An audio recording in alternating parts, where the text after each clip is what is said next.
श्री शिवाय नमस्तुभ्यम हर हर महादेव। कार्तिक का महीना पूर्ण होने में अब कुछ ही दिन शेष हैं। जितने भी दिन बचे हुए हैं सभी दिन विशेष हैं, तिथियां विशेष हैं। अर्थात अभी कार्तिक प्रदोष मतलब आज कार्तिक प्रदोष है और आज शाम को आपको एक विशेष दीपक अपने घर में ही अपने घर के पूजा के स्थान पर प्रज्वलित करना है और उसका क्या लाभ मिलेगा आपको, वह आपको इस वीडियो में पता चलने वाला है। अभी कार्तिक प्रदोष आज है, कल है कार्तिक चतुर्दशी जिसे हम वैकुंठ चतुर्दशी के नाम से भी जानते हैं और कार्तिक पूर्णिमा जिसे हम देव दीपावली के नाम से भी जानते हैं। कार्तिक प्रदोष 13 नवंबर को है, वैकुंठ चतुर्दशी 14 नवंबर को है और देव दीपावली मतलब कार्तिक पूर्णिमा 15 नवंबर को है। और इन तीनों दिनों में 3 विशेष उपाय किए जाते हैं जो वर्ष में सिर्फ इन्हीं विशेष दिनों में किए जाते हैं, इन्हीं विशेष तिथियों में किए जाते हैं। और इन उपायों की जानकारी हम आपको इस वीडियो के माध्यम से देने वाले हैं। सभी उपाय हम आपको वीडियो के माध्यम से करके बताने का भी प्रयास करेंगे ताकि देखकर समझने में आपको आसानी हो। सभी उपाय विशेष हैं, वर्ष में सिर्फ एक बार ही किए जाते हैं, विशेष तिथियों में किए जाते हैं, इसलिए वीडियो अंत तक देखें ताकि कोई भी उपयोगी जानकारी आपसे ना छूटे। बढ़ते हैं सबसे पहले आज मतलब कार्तिक प्रदोष 13 नवंबर के दिन किए जाने वाले एक विशेष उपाय की ओर। आपको आज शाम के समय प्रदोष काल में मतलब सूर्य अस्त के 45 मिनट पहले से लेकर 45 मिनट बाद तक का समय प्रदोष काल कहलाता है। इस समय के बीच में आपको प्रदोष की तिथि में प्रदोष काल में एक तुलसी की डंडी वाला घी का दीपक अपने घर में अपनी कामना करते हुए आपके घर में जो भगवान विष्णु की फ़ोटो हो या फिर बाल गोपाल या भगवान कृष्ण की जो मूर्ति हो उसके सामने आपको आरती उतारते हुए रख देना है। भगवान की आरती उतारते समय भगवान का गुणगान करना है, भगवान का नाम स्मरण करना है। गुरुजी ने कहा ऐसे व्यक्ति का जन्म दोबारा पृथ्वी में नहीं होता है, वह भगवान के गोलोक धाम में जिंदगी भर के लिए विराजमान हो जाता है। भगवान कृष्ण भगवान विष्णु की उसे असीम कृपा की प्राप्ति होती है। गुरुजी ने बताया विष्णु पुराण के 5वां अंश कार्तिक खंड में आपको वर्णन देखने को मिलेगा। इसके साथ ही स्कंद पुराण के कार्तिक खंड में आपको यह वर्णन देखने को मिलेगा कि 24 प्रकार के दीपक होते हैं और इन 24 प्रकार के दीपकों में सबसे प्रबल दीपक होता है तुलसी वाला दीपक। यह सर्वश्रेष्ठ दीपक माना गया है, सबसे प्रबल दीपक माना गया है।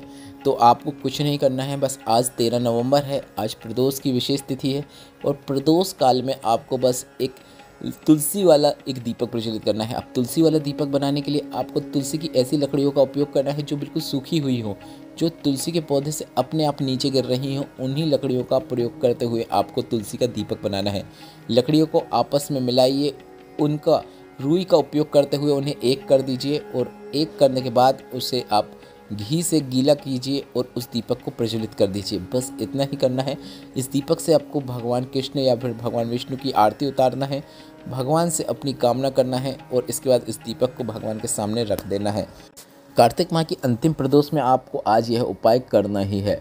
अब बढ़ते हैं अगले विशेष उपाय की ओर जो कि गुरुजी पंडित प्रदीप मिश्रा जी ने हरिहर शिव महापुराण कथा में बताया था, जिसे आपको वैकुंठ चतुर्दशी मतलब 14 नवंबर को आप यह उपाय कर सकते हैं।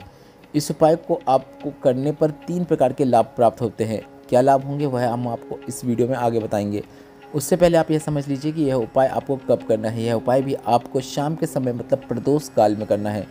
उपाय थोड़ा सा पेचीदा है, आप ध्यान से सुनिएगा किस प्रकार से आपको यह उपाय करना है, क्योंकि वर्ष में सिर्फ एक ही दिन ऐसा होता है जब भोलेनाथ को तुलसी अर्पित की जाती है, पर उसे अर्पित करने का भी तरीका गुरुजी पंडित प्रदीप मिश्रा जी ने बताया है। इसलिए आप ध्यान से सुने ताकि आपसे कोई गलती ना हो। आपको शाम के समय प्रदोष काल में भोलेनाथ के शिवलिंग पर आपको एक बेलपत्र अर्पित करना है।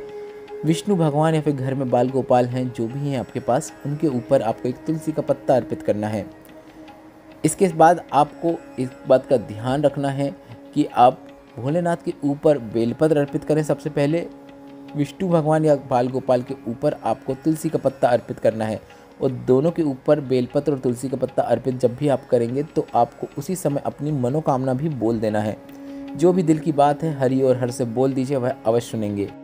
इसके बाद रात को 11 बजे के बाद मध्य रात्रि में आपको तुलसी का पत्ता और बेलपत्र बदलना है। पर अगर गुरुजी ने कहा आप मध्य रात्रि तक नहीं जग पा रहे हैं तो आप शाम के 8 बजे ही एक दीपक प्रज्वलित करें। अगर रात तक जग रहे हैं तो मध्य रात्रि में एक दीपक प्रज्वलित करना रहेगा। यह घी का दीपक रहेगा और गोल बाती का दीपक रहेगा और यह दीपक भी आपको अपने घर में ही जहाँ पूजा पाठ करते हैं वहाँ पर प्रज्वलित करना है। अगर मध्य रात्रि में कर सकते हैं तो काफ़ी अच्छी बात है, मध्य रात्रि में कीजिए। अगर नहीं जग पाते हैं तो गुरुजी ने कहा आप 8 बजे के बाद एक दीपक प्रज्वलित कर सकते हैं। घर के ही मंदिर में दीपक प्रज्वलित करना है, गोल बाती का रहेगा और घी का रहेगा। दीपक प्रज्वलित करने के बाद आपको भोलेनाथ पर चढ़ी हुई बेलपत्र को उठाकर भगवान विष्णु के ऊपर अर्पित करना है और बाल गोपाल के ऊपर चढ़ी हुई तुलसी के पत्ते को उठाकर भोलेनाथ को अर्पित कर देना है। अब आपको इस बात का ध्यान रखना है कि भोलेनाथ पर चढ़ी हुई तुलसी और विष्णु भगवान पर चढ़ी हुई बेलपत्र को आपको सुबह 4 से 5 बजे के बीच में ब्रह्म मुहूर्त में उठा लेना है।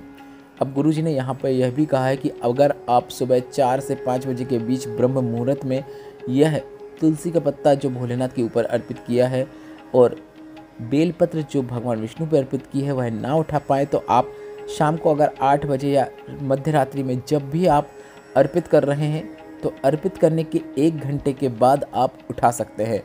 इस बात का आप ध्यान रखें।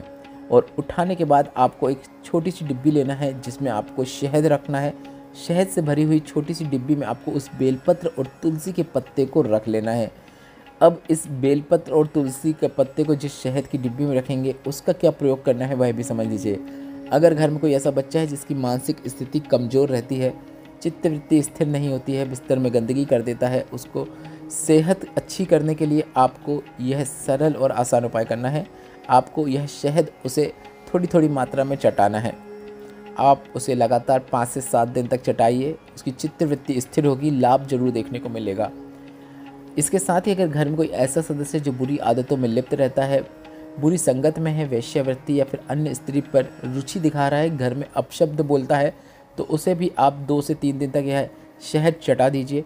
थोड़ी थोड़ी मात्रा में भी चटवाएंगे तो भी पर्याप्त है, उसके व्यवहार में आपको अंतर अवश्य देखने को मिलेगा।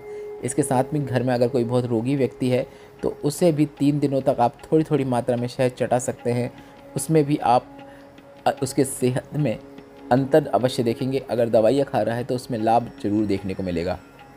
यह उपाय आपको कल मतलब 14 नवंबर वैकुंठ चतुर्दशी के दिन करना है और जो शहद चटाएंगे वह आप अगले दिन से करना शुरू कर सकते हैं। अब बढ़ते हैं इस वीडियो के सबसे अंतिम और विशेष उपाय की ओर, जो कि कार्तिक पूर्णिमा मतलब देव दीपावली के अवसर में किया जाने वाला एक विशेष उपाय है। यह उपाय करने से माता लक्ष्मी आपके घर में प्रवेश कर जाती है और वर्ष भर आपके घर के भंडार भरे रहते हैं और धन संपदा में वृद्धि देखने को मिलती है। आपको 5 स्थानों में 5 दीपक प्रज्वलित करना होता है। 5 स्थानों में से कौन कौन से स्थान हैं और कहाँ कहाँ प्रज्वलित करना है, ध्यान से सुनिएगा। आप क्रम आगे पीछे कर सकते हैं, ऐसा ज़रूरी नहीं कि जो क्रम मैं बोलूं उसी क्रम में आपको दीपक प्रज्वलित करना है, आप आगे पीछे भी कर सकते हैं।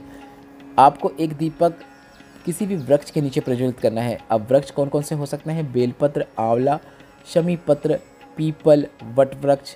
इन वृक्षों के नीचे प्रज्वलित करेंगे तो काफ़ी अच्छी बात है, या फिर आप किसी भी वृक्ष के नीचे एक दीपक प्रज्वलित करें। इस दीपक में आपको लंबी बाती का उपयोग करना है और घी का उपयोग करना है। दूसरा दीपक आपको अपने घर में जो तुलसी के क्यारे के पास आप हमेशा से प्रज्वलित करते हुए आए हैं, उसी प्रकार से दूसरा दीपक आपको तुलसी के क्यारे के पास प्रज्वलित कर देना है। तीसरा दीपक आपको नदी, तालाब या घाट में प्रज्वलित करना है। इसमें आपको लंबी बाती का उपयोग करना है, इस बात का ध्यान रखें। इसके बाद चौथा दीपक आपको भोलेनाथ के मंदिर में या फिर आपके घर में ही अगर मंदिर है, मतलब आपके घर में ही अगर शिवलिंग है, तो आप चौथा दीपक अपने घर में ही पूजा वाले स्थान में प्रज्वलित कर सकते हैं। पांचवा और अंतिम दीपक आपको घर की बनी हुई रंगोली या फिर कोई चौक डाल के रखा है आपने, चौक पूरा है, उसमें आपको चौथा दीपक प्रज्वलित करना है। इसमें भी आपको लंबी बाती का उपयोग करना है। सभी दीपकों में आपको लंबी बाती का उपयोग करना है। बस जो भोलेनाथ के शिवलिंग के सामने आप दीपक प्रज्वलित करेंगे उसमें आपको गोल बाती का उपयोग करना है और सभी दीपकों में आपको देसी गाय के घी का उपयोग करना है। गुरु जी ने कहा है इस प्रकार से 5 दीपक देव दीपावली के अवसर पर, कार्तिक पूर्णिमा के अवसर पर अगर कोई प्रज्वलित कर जाता है तो उसके घर में माता लक्ष्मी प्रवेश कर जाती हैं और वर्ष भर आपको कभी किसी चीज़ की कमी देखने को नहीं मिलती है। घर के भंडार भरे रहते हैं और आपके जीवन में और आपके घर में धन संपदा की वृद्धि देखने को मिलती है। यह उपाय बार बार नहीं किए जाते हैं। यह उपाय करने का आपके पास अंतिम मौका है, जो कि देव दीपावली के दिन है, मतलब 15 नवंबर 2024 को है। तो इस वीडियो में मैंने आपको आज मतलब 13 नवंबर, कल मतलब वैकुंठ चतुर्दशी और 15 नवंबर मतलब देव दीपावली के 3 दिन में किए जाने वाले 3 विशेष उपायों की जानकारी दी है।